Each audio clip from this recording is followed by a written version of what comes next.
മണ്ണാറശാല നാഗരാജ ക്ഷേത്ര ഐതിഹ്യം ഒന്നു കേൾക്കാം. ക്ഷത്രിയരെ സംഹരിച്ച പാപത്തിൽ നിന്ന് മോചനം നേടാൻ ഭഗവാൻ പരശുരാമൻ മഹർഷിമാരെ സമീപിച്ചു. ബ്രാഹ്മണർക്കായി ഒരു ഭൂമി ദാനം ചെയ്യാൻ അവർ ഉപദേശിച്ചു. ഇതുപ്രകാരം പരശുരാമൻ ശിവഭഗവാൻ നൽകിയ പരശു സമുദ്രത്തിലേക്കെറിയവേ കടൽ പിന്മാറി. അങ്ങനെ രൂപപ്പെട്ട ഭൂമിയാണ് കേരളം. എന്നാൽ ആ ഭൂമി കാടുകളും വിഷസർപ്പങ്ങളും നിറഞ്ഞതായിരുന്നു. ജനങ്ങൾ ഭയപ്പെട്ടു. ഇത് കണ്ട് പരശുരാമൻ ശിവഭഗവാനെ പ്രാർത്ഥിച്ചു. നാഗാരാധന നടത്താനും സർപ്പശക്തിയെ ശാന്തമാക്കുവാനും ശിവോപദേശം ലഭിച്ചു. അതിനായി ഒരു പുണ്യസ്ഥലം തേടി പരശുരാമൻ പുറപ്പെട്ടു. തുടർന്ന് ദക്ഷിണ കേരളത്തിലെ ഒരു കാട് കണ്ടെത്തി നാഗദേവതകളെ ആരാധിച്ചു. അവിടെ തപസ്സിൽ സന്തുഷ്ടനായ നാഗരാജൻ പ്രത്യക്ഷപ്പെട്ടു. നാഗങ്ങൾ വിഷശക്തി ഭൂമിയിൽ സമമായി പരത്തി. കേരളം പച്ചപ്പാർന്ന നാടായി. അവിടെ തന്നെ നാഗരാജനെ പ്രതിഷ്ഠിച്ചു. ആ സ്ഥലം പിന്നീട് മണ്ണാറശാലയായി. തുടർന്ന് പരശുരാമൻ തപസ് തുടരാൻ മഹേന്ദ്രഗിരി പർവ്വതത്തിലേക്ക് മടങ്ങി. കാലങ്ങൾ കഴിഞ്ഞു. മണ്ണാറശാല ഇല്ലത്തിൽ വസുദേവനും ശ്രീദേവിയും സന്താനമില്ലാതെ ദുഃഖിച്ചു. അവർ നാഗാരാധന നടത്തി. ഒരു ദിവസം നാഗരാജന്റെ കാവിൽ തീ പടർന്നു. വസുദേവനും ശ്രീദേവിയും സർപ്പങ്ങളെ കരുണയോടെ രക്ഷിച്ചു.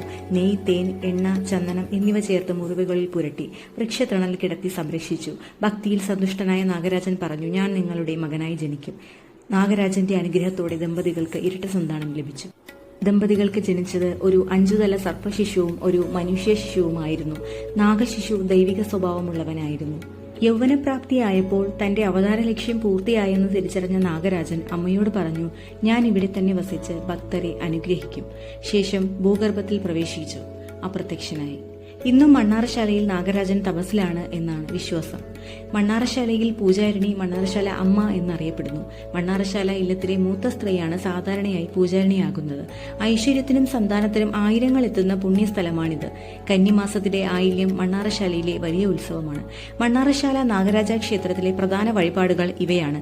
സന്താനലാഭത്തിനായി ചെയ്യുന്ന ഏറ്റവും പ്രധാന നേർച്ചയാണ് ഉരുളിക്കമഴ്ത്ത്. നാഗരാജന് ഏറ്റവും പ്രിയപ്പെട്ട വഴിപാടാണ് നൂറും പാലും. സർപ്പദോഷ നിവാരണത്തിന് പാലഭിഷേകം ചെയ്യുന്നു. മഞ്ഞൾ സമർപ്പണം, ഉപ്പ് നേർച്ച, നെയ് സമർപ്പണം, തേങ്ങാ നേർച്ച. ഗുരുതര സർപ്പദോഷങ്ങൾക്ക് സർപ്പപ്രതിഷ്ഠയും നാഗപ്രതിഷ്ഠയും ചെയ്യുന്നു. ഇന്നും നാഗരാജന്റെ അനുഗ്രഹത്തിനായി ആയിരങ്ങൾ എത്തുന്ന സ്ഥലമാണ് മണ്ണാറശാല ശ്രീ നാഗരാജ ക്ഷേത്രം.